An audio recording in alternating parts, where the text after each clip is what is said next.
Hello students, आज का हमारा टॉपिक है कैपिटल बजटिंग। तो कैपिटल बजटिंग क्या होता है students? Capital budgeting is the process of making investment decisions in capital expenditure. जब हम कोई भी इन्वेस्टमेंट डिसीजन लेते हैं जिसमें हम कैपिटल एक्सपेंडिचर में इन्वेस्टमेंट करते हैं तो उसे बोलते हैं capital budgeting. A capital expenditure may be defined as an expenditure the benefit of which are expected to be received over a period of time exceeding 1 year.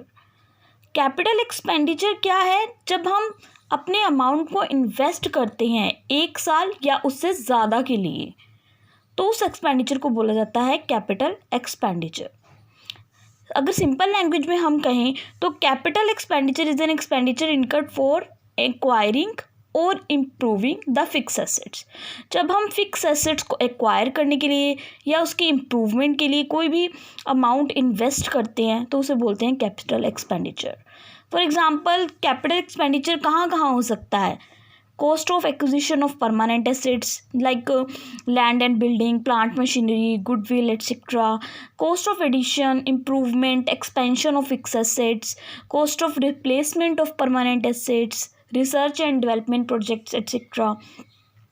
मतलब जब हम अपनी कैपिटल एक्सपेंडिचर करते हैं इन सब डिसीजंस के लिए, इन सब एरियाज़ के लिए, तो हम बोलते हैं कि हमने कैपिटल एक्सपेंडिचर किया, कैपिटल में इन्वेस्ट किया।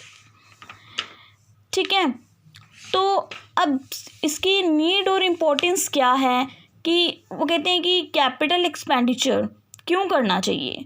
तो कि fund should be invested in long term project such as setting of or industry, purchase of plant and machinery, analyse the proposal for expansion or creating additional capacity, to decide the replacement of permanent assets, to make financial analysis of various proposals regarding capital investment।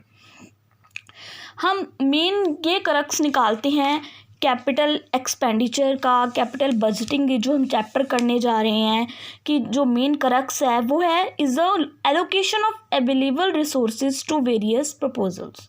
कि हमारे पास various proposals होंगे कि मान लो हम किसी project में invest करना चाह रहे हैं, हमारे पास सामने 2 ऑप्शंस है, ए और बी। हम किस में इन्वेस्ट करें? ठीक है, तो अब हमारे पास इसको आइडेंटिफाई करने के लिए, इसको मेजर करने के लिए कोई क्राइटेरिया होना चाहिए। तो उसके लिए हम करेंगे methods of capital budgeting. Methods of capital budgeting जिसमें अच्छे से ये डिक्लेयर किया होगा कि हमें हमारे लिए चूज़ करना आसान हो जाएगा कि हम कौन से प्रोजेक्ट को एक्सेप्ट करें और कौन से प्रोजेक्ट को रिजेक्ट करें। मेनली हम प्रोजेक्ट को एक्सेप्ट या रिजेक्ट उसकी प्रॉफिटेबिलिटी के बिहाफ पे करते हैं, या हम कह सकते हैं कि हम रिस्क पे के बिहाफ पे भी करते हैं, क्योंकि हम रिस्क को भी इग्नोर नहीं कर सकते, क्योंकि हम जानते हैं कि higher the profitability the greater the risk and vice versa. So अब हमारे पास है मेथड्स ऑफ कैपिटल बजटिंग। इस चैप्टर में मेन हमें ये सभी मेथड्स करने हैं और ये एग्ज़ाम के पॉइंट ऑफ व्यू से बहुत इंपॉर्टेंट है। तो वेरियस मेथड्स हैं और इन मेथड्स को 2 पार्ट्स में डिवाइड किया हुआ है, traditional methods, time adjusted methods. Traditional methods हैं pay back period method, improvement of traditional approach to pay back period, rate of return method.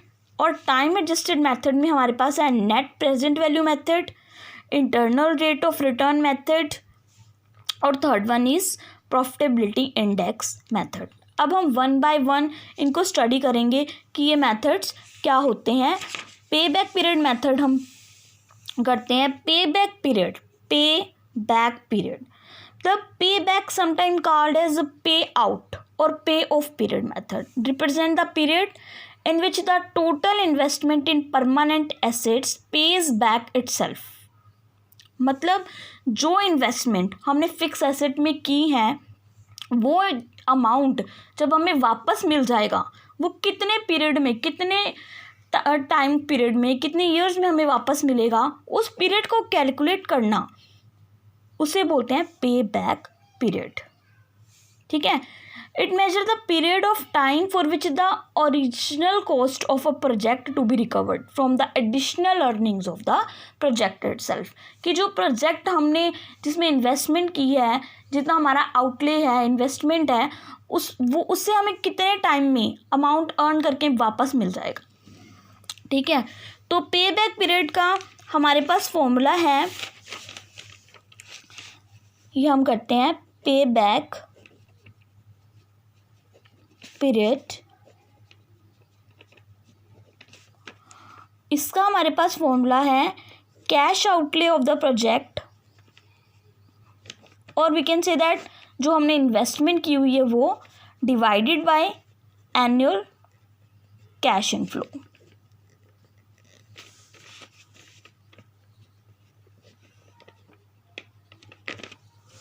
अच्छा, अब कैश आउटले तो आपको पता लग गया कि इन्वेस्टमेंट होती है. कैश इनफ्लोस क्या होता है? कैश इनफ्लो आपने पढ़ा होगा प्रीवियस क्लासेस में. कैश इनफ्लो होता है हमारा अकाउंटिंग प्रॉफिट से अलग. अकाउंटिंग प्रॉफिट हमारा क्या है, जिसमें हम कहते हैं कि profit after tax and after depreciation. ठीक है, जिसमें हमने डेप्रिसिएशन को भी लेस कर देना होता है और टैक्स को भी लेस कर देना होता है. तो हमारे पास आ जाता है हमारी प्रॉफिट्स, नेट अर्निंग्स. लेकिन जब हमें कैश इनफ्लो चाहिए है तो वो है हमारे पास प्रॉफिट बिफोर डेप्रिसिएशन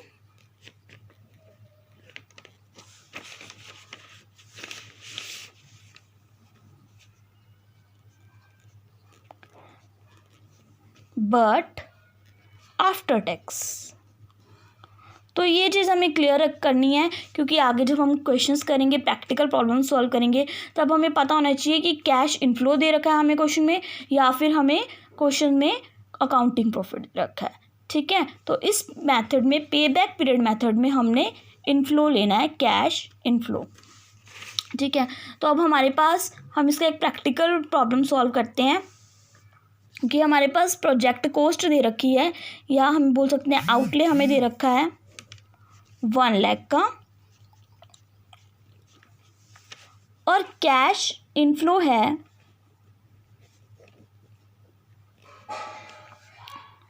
20,000. ठीक है, हम एग्जांपल लेके चल रहे हैं कि हमने इन्वेस्टमेंट कितनी की है, 1 लाख की, और कैश इनफ्लो हमें 20,000 का होना है फॉर कितने टाइम के लिए, फॉर 8 ईयर्स.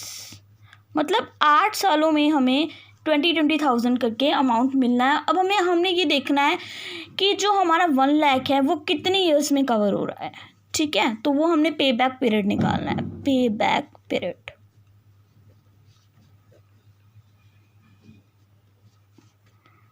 ठीक है, अब हमने फॉर्मूला किया हुआ है cash outlay divided by annual cash inflow.